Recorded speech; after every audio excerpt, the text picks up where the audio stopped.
Hello and welcome back to this edition of Daily Actives brought to you by Bootleg Macro. I'm Dustin and we are looking at Palantir. Shout out Palantir gang, because this stock has essentially started to take over FinTwit and is maybe started to replace one of those beloved stocks in our hearts like a Square or like a GameStop.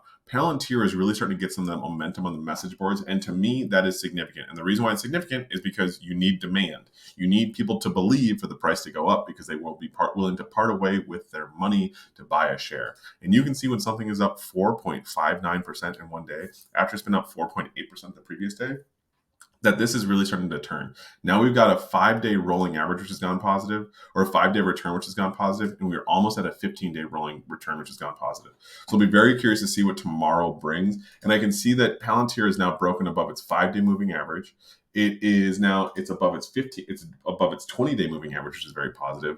The only thing that's kind of negative, we saw these go short signals on the intermediate term here, and on the short term, we saw this bearishness on the short term as well as the intermediate term. But if we look at the rolling sentiment here, I have a feeling that what we're seeing, especially this 10-day here, this is really positive, that we've gone from over 50 to now 45%.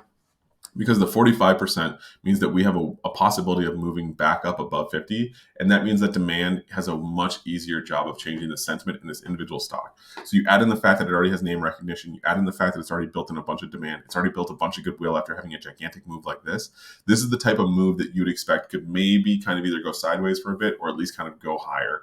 You wouldn't expect a big pullback. I mean, right now you still see it's around 50. It's still way above 50%. It's at 59% in terms of its sentiment.